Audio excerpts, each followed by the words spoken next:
Wife's affair hit a deadly blackmail. I ended it. Cheating wife story. If this story grabs you, don't forget to like, comment, and subscribe to Viora for more raw, real tales that hit hard. This is Viora, where love cracks, where truth cuts. My story begins now. I cut my business trip short. Didn't tell my wife, wanted to surprise her with roses and a quiet night, just us. Instead, I opened our bedroom door and saw her tangled in his arms, laughing like I'd never existed. Curtis Franklin. My old business partner smirked like he'd won her. That was the moment my world burned. I'm Connor Blake, 48, owner of Blake Construction in Omaha, Nebraska. I've built a steady business, 6 figures, reliable contracts, a crew that calls me boss with respect. Not a millionaire, but solid enough to keep the lights on and dreams alive. Sadie, my wife, was my fire, 8 years younger, with a smile that could thaw a winter storm and a voice that made every hard day worth it. We met at a community build, her handing out sandwiches, me hauling lumber. I was smitten, stumbling over words. She laughed, took my hand, and 9 months later we were married under Nebraska's wide sky, her dad toasting us with cheap whiskey. No kids, just us, a craftsman house with a wraparound porch, a scruffy mutt named Rusty, and a life I thought was ours. I ran the company, bid projects, worked late to seal deals. Sadie taught art part-time at the local college, her sketches lining our walls. Her passion bright. I paid the mortgage, the cars, her old student loans, even her dad's medical bills when cancer hit. She'd wrap her arms around me, call me her rock, her home. I believed every word. Her family, her mom, Ellen, and brother Nate, never took to me. Ellen's snide remarks, Nate's smirks, their whispers when I left the room. I let it slide for Sadie, for us, kept building, kept loving, kept trusting. The slide started slow, like frost creeping over glass. Sadie's warmth faded. Her kisses were quick, her eyes elsewhere. She'd snap over small things, late dinners, missed calls, my muddy boots on her clean floors. Her phone was always on screen, locked, buzzing at odd hours. Just students, she'd say, brushing it off. I didn't push, I was on the road a lot, chasing contracts in Chicago, Denver, St. Louis. She'd text sweet as ever. Miss you, hurry home. I'd smile, send a heart emoji, keep driving, but the texts grew shorter. Her voice colder on calls. I noticed new clothes, expensive perfumes I didn't buy, late nights she called faculty meetings. I chalked it up to her finding her spark again. Kept working, kept believing. I landed in Omaha at dusk, 3 days early. A Chicago deal closed fast. A hospital renovation. Big money. I pictured Sadie's face. Her laugh when I walked in with roses and takeout from her favorite diner I didn't call. Wanted the surprise, drove home, rain slick on the windshield, radio off, heart light. Our street was quiet, porch light. Dim, Rusty's water bowl sat untouched by the door I parked. Grabbed the roses and slipped inside, key turning soft. The house was silent, air thick like it was holding its breath. Sadie, I called, voice low. No answer. A faint hum came from upstairs music, her playlist slow and sultry. My boots creaked on the hardwood as I climbed, roses in hand, pulse quickening. The bedroom door was half open, light spilling out. I nudged it, froze. Sadie was on our bed, legs draped over Curtis Franklin's lap, her hands on his chest, his fingers in her hair. Curtis, my old partner from a startup that tanked, now a consultant with a slick smile and a trail of debts. Mid-40s, all charm, no conscience. They didn't see me. She laughed low, intimate, and whispered, "You're so much more than him." My roses hit the floor, petals scattering like blood. Curtis grinned, pulled her closer. He's clueless, babe. My chest caved, breath gone. I stepped back, legs shaking, and sank onto the hall floor, world tilting. 20 years, every late night, every sacrifice, every vow shattered in her laugh. I didn't barge in, didn't scream, just sat, her voice echoing. His smirk burned into me. Curtis, who'd borrowed $15,000 from me a decade ago, promising to repay. Then ghosted. Now he was here in my bed with my wife. My phone buzzed, Sadie's text. "How's Chicago, love?" I stared, hands trembling, then typed, "Still here, busy." She didn't know I was home, 10 feet from her betrayal. That was my weapon. I grabbed my keys, left the roses crushed, and drove to a motel across town, checked in, sat on the lumpy bed, rain drumming the window.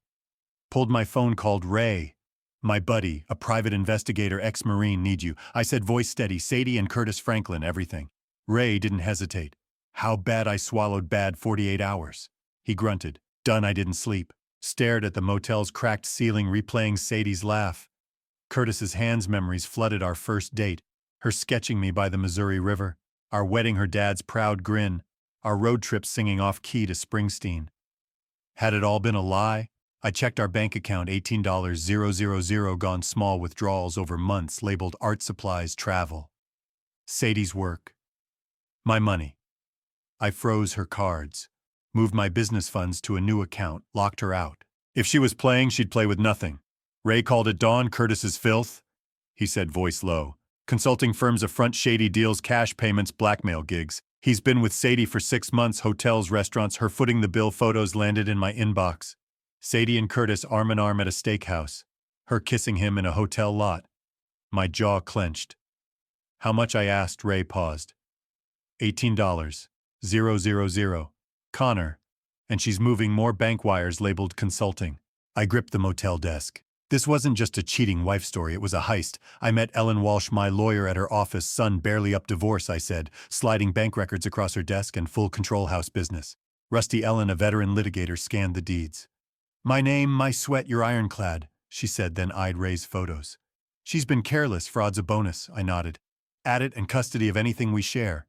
Ellen's pen moved fast. She'll have nothing left. I didn't confront Sadie. Not yet. I watched her from a distance, stayed at the motel. She texted daily, all sugar. Miss you, babe. When you back? I replied. Vague. Soon. Ray tracked her, more meetings with Curtis, late nights at his downtown loft. I planted a camera in our living room, hidden in a bookshelf linked to my phone. Caught her on a call. Connor's still gone. Curtis. We're good. My blood boiled, but I stayed cold, sharp. I checked her car's GPS, Ray's tracker, hotels, Curtis's office, a bar. Every move I knew. The first twist hit at a client lunch. I was pitching a mall renovation, shaking hands when Curtis strode in, suit crisp, grin wide. He saw me, raised a glass. Connor didn't know you were back, he said. Loud heads turning. I gripped my napkin, forced a smile. Early flight. He leaned in, voice low. Sadie's mine now. Walk away. My pulse roared, but I stayed calm. Enjoy your meal, Curtis. He laughed, sauntered off. The client stared. I kept talking, deal sealed. Curtis thought he'd rattled me. He didn't know I was already dismantling his world. Ray's next call was a bombshell. Curtis isn't just scamming, he said, tossing a file on my motel bed. He's running a blackmail ring targeting execs, politicians. Sadie's helping, moving cash, setting up drops. I stared at the evidence, emails, wire transfers, a list of names. My wife wasn't just unfaithful. She was a cog in a criminal machine. But I wasn't the fool they thought I was. Connor, Blake, and I was coming for them both. Curtis's taunt at the lunch echoed like a nail gun. Sadie's mine now. My napkin had crumpled in my fist, but I'd kept my cool, sealed. The deal walked away. He thought he'd broken me, stolen my wife, my money, my pride. I wasn't his pawn, I was his reckoning, and I was just getting started. I stayed at the motel, kept my distance from the house. Sadie texted, all honey, when you back, babe, miss you. I replied, curt, few more days. She didn't know I was in Omaha, watching her every move. Ray, my PI, was relentless. Curtis's blackmail ring's bigger than we thought, he said, tossing a file on my motel bed. Execs, counselors, even a senator. He's got dirt affairs, bribes, and Sadie's been wiring cash to his offshore accounts. I flipped through the evidence, bank transfers, $25,000 total, labeled consulting. My money funneled through her art gigs. Sadie's role? I asked, voice steady. Ray shrugged. She's a courier, moves cash, sets up drops, knows enough to be dangerous. My jaw tightened. My wife wasn't just cheating, she was a criminal's accomplice. I called Ellen Walsh, my lawyer, at dawn. Lock it all down, I said, sliding bank records across her desk. Business house savings. Ellen scanned the numbers. Another $10,000 gone. Sadie's withdrawals. She's neck deep, she said, eyes narrowing. Curtis's scheme's a federal case waiting to blow. You're clean, but her transfers could drag you in. I nodded, calm. Make sure they don't. And prep the divorce, full custody of Rusty Ellen. Jotted notes. You've got the deeds, the contracts. She's got nothing unless you blink. I didn't add fraud. Bury her. I doubled down. Met Ray at a diner, his laptop open, files stacked. Curtis has got a partner, he said, voice low. Nate, Sadie's brother. He's been recruiting clients, feeding Curtis dirt. I froze, coffee burning my hand. Nate, who'd smirked at me for years, was in on this proof. I asked Ray, slid me photos. Nate and Curtis shaking hands at a bar. Sadie in the background smiling, My chest tightened. Her family wasn't just complicit. They were orchestrating it. Keep digging, I said. Ray nodded. I'm on their tails.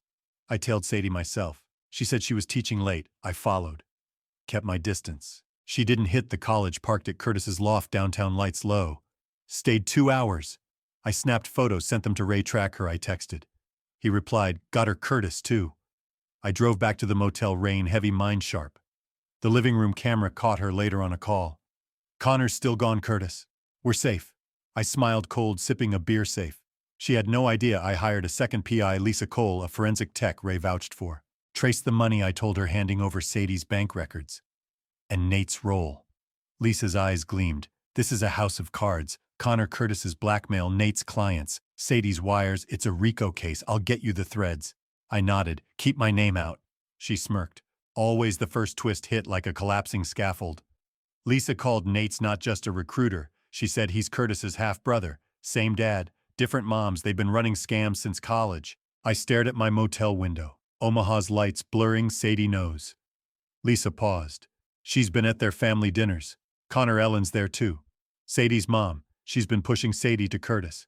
My blood boiled. Ellen, who'd called me a nobody at our wedding, was steering my wife into a criminal's arms. Get me more, I said. Lisa didn't blink on it. I confronted Nate. Found him at his auto shop, wiping grease all charm until he saw me. Connor, what's up? He said, grin fading. I tossed a photo on his workbench. Him, Curtis, Sadie at the bar. You're selling out your sister, I said, voice low, and me. His face paled. It's not what you think, he stammered. I leaned in. It's exactly what I think. You're done. He flinched, said nothing. I left his silence louder than any lie. Sadie came home oblivious. Humming, setting out wine. Good day, I asked. Petting Rusty calm. She nodded, too bright. Just class. I checked the camera later. She'd called Curtis Connors asking questions. Be careful. I poured another beer, mind racing. She was covering for a blackmailer, her own brother in on it. I wasn't just fighting for my marriage, I was fighting for my life. Lisa's next report was a grenade. Curtis has got a second scam, she said, handing me a flash drive. Fake charity funneling blackmail cash. Sadie's art classes are the front donations, all dirty. I stared at the evidence, bank wires, fake invoices, $30,000 total. Sadie's roll. I asked. Lisa shrugged. Signed the checks. Didn't ask questions. My stomach churned. My wife wasn't a victim. She was a player and I'd funded her game. I set a trap. Told Sadie the bank unlocked her card, gave her a dummy one monitored. She used it fast, $7,000 to a charity. Lisa traced it. Curtis's offshore account. I didn't confront her. Sent the transaction to Ellen Walsh. Add it to the fraud charge, I said. She nodded. You're building a fortress. Connor Feds will eat this up. The second twist came from Ray. Ellen's not just pushing Sadie, he said, tossing a file. She's Curtis's silent partner, bankrolled his startup years ago. Still gets a cut. I stared at the photo. Ellen toasting Curtis at our house. Sadie laughing beside her. My wife's family wasn't just toxic. They were a syndicate. Get me proof, I told Ray. He grinned. Working on it. I fought back. Surgical met. Ellen Walsh handed over Lisa's files. Curtis's charity scam. Nate's client list. Ellen's payouts. Feds? I asked. She nodded. Anonymous tip. They're watching Ellen's accounts. This'll light a fire. I leaked a hint to a local blog, subtle Omaha charity tied to blackmail. It read by night. It was viral. Curtis's clients bailed Nate's shop, lost business. Sadie came to the motel, eyes red. What's going on, Connor? She asked, voice small. I shrugged. Fixed a leaky faucet in the room. Ask your mom. I wasn't the man Curtis mocked anymore. I was steel-focused, relentless, ready. Sadie's lies, Nate's betrayal. Ellen's schemes, they'd built a trap. I was dismantling it, and their world was starting to shake. The feds swept through Omaha like a prairie fire, and the city felt the burn. I stood in Blake Construction, my shop's air thick with sawdust, as the TV roared, Omaha consultant family, tied to blackmail ring. Curtis Franklin's face, once smug now gaunt in cuffs, flashed across the screen. Ellen, Sadie's mom, followed her poised sneer, gone, led away in a rumpled blazer. Nate, Sadie's brother and Curtis's half-brother, was named as a cooperating witness, his mugshot, pale eyes hollow. Sadie's name lingered in the shadows, a ghost in the chaos. I set my hammer down. breath-steady rain slashing the windows. This wasn't the end. It was the breaking point, and I was the one wielding the sledge. Sadie showed up at my motel at dusk, eyes red, clutching a scarf like it could shield her Connor. "What did you do?" she whispered, voice trembling, a newspaper crumpled in her hand. Curtis's arrest screaming on the front page. I leaned against the doorframe, arms crossed, calm as stone. "What did you do, Sadie?" I asked, nodding at her phone buzzing with unread messages, her face crumpled, tears spilling. I didn't know it was this bad. I slid divorce papers across the motel desk, pen glinting. "You laundered their money, funded their lies" sign. She scanned the terms, no house, no savings, no Rusty. "You can't," she choked, shaking. I tossed a folder beside it. Her bank wires, $37,000, Curtis's blackmail accounts, Nate's client lists. "You're a criminal's courier, sign or the feds get this." Her hand shook as she signed, sobs breaking her. She fled, scarf trailing, door slamming. I poured a whiskey neat and stared at Rusty's leash on the wall. My dog, my life, my fight. I called Ellen Walsh, my lawyer, at midnight. "Feds have Ellen's accounts," she said, voice sharp. "Your tip, Curtis's charity scam. Nate's clients, Ellen's payouts. It's a RICO case. Sadie's wires are trouble. She testifies, she walks. She doesn't, she's looking at fraud. Maybe 7 years." I gripped the phone. Omaha's skyline, dark outside. "She's out of my life." I said. Ellen didn't flinch. "Legally, she's still your wife. Feds are eyeing your business, $37,000 drained. They're sniffing for complicity." My jaw clenched. "I'm clean." Ellen's tone hardened. "Prove it. Get Sadie to talk or find something bigger." I met Ray, the PI, at a truck stop. His laptop open, files stacked. "Curtis is desperate," he said, sliding me a USB drive, moving cash to Belize, fake IDs. "Ready?" Nate's flipped, but Sadie's the key. "She's been recording, Curtis." I plugged in the drive, heart pounding. Sadie's voice shaky. "Curtis, this is wrong. I'm done." Curtis cold. "You're not done. Sadie, you're in." My fists clenched. She wasn't his lover, she was his prisoner, taping him to survive. For herself. For me, I didn't care. I sent the drive to Ellen anonymous. "Feds will bury Curtis with this," she said. "But Ellen's trust ties Sadie to the scheme. She needs to testify." I reclaimed my ground. Moved to a loft downtown, packed my tools. Rusty's bed. My old leather jacket. Told Sadie I was still in Chicago. Let her stew. She called, voice soft, "Connor, when you back?" I didn't answer, let her choke on her lies. I hit the gym, trained with a kickboxer, all grit. Lifted heavy, ran hard, rebuilt. The man Curtis mocked. My crew noticed, nodded respect. "Boss is a machine," one said. I didn't smile, just worked. The first twist hit like a snapped beam. Lisa Cole, the forensic tech, called. "Sadie's been working with the feds undercover," she said. "Started when she found Curtis's blackmail list. She's been feeding them his moves. Belize plans, accounts."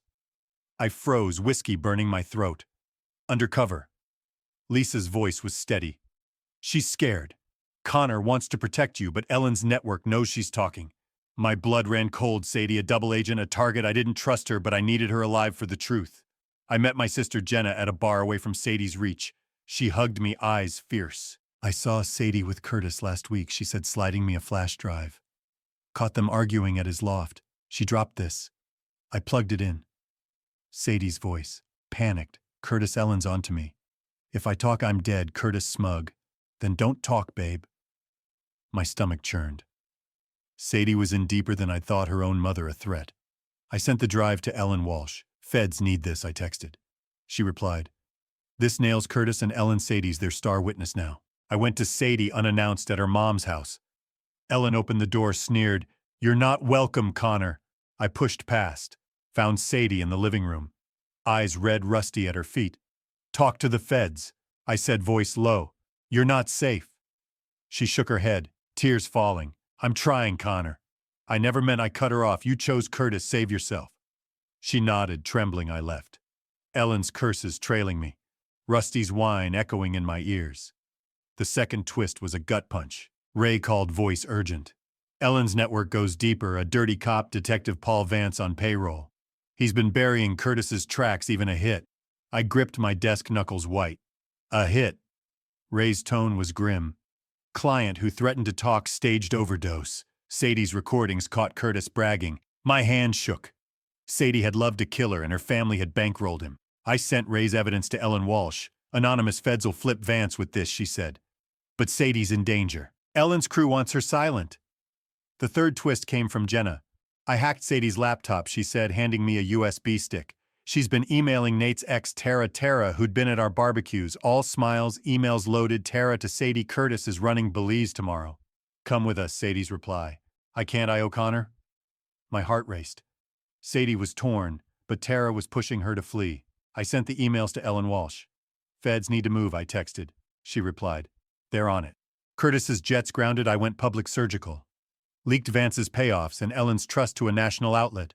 Anonymous Omaha blackmail ring cop family implicated. The headline roared. Ellen's allies fled, her network collapsed. Curtis's clients vanished, his firm. A ghost social media erupted, clients outing his threats. Locals naming Nate's deals. Tara's name surfacing, I didn't post. Just watched whiskey warm as their empire burned. The power shift came at an Omaha chamber gala, black tie, the city's elite packed in. I was there. New suit, Blake Construction's logo on the program. Curtis walked in out on bail arm around a new woman.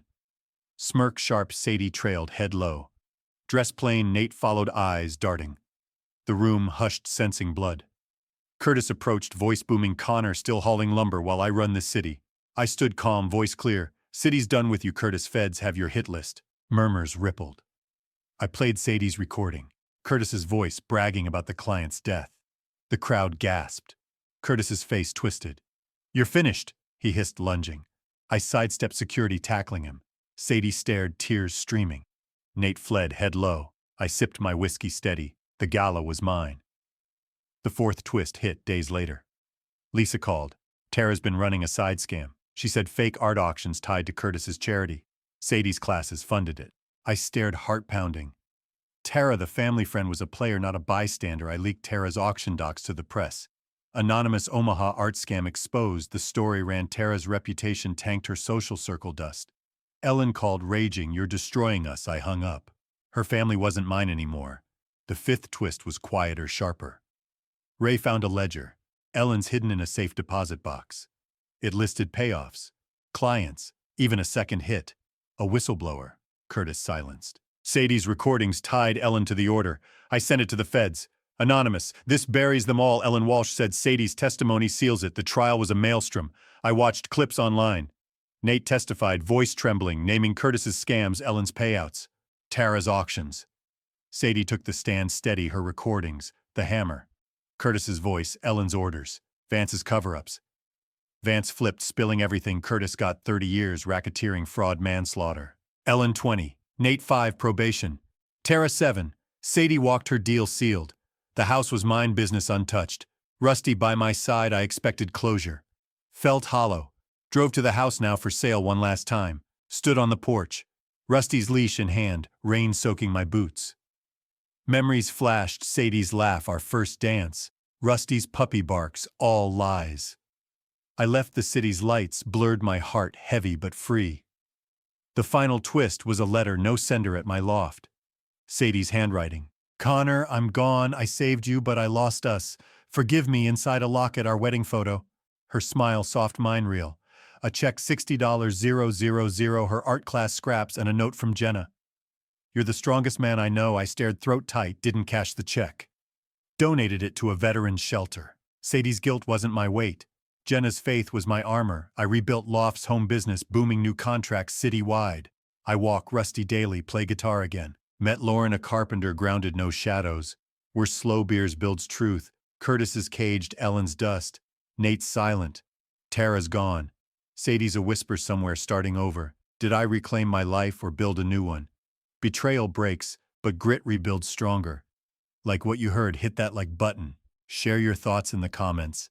And subscribe to Viora, because the next story might just be your favorite one yet.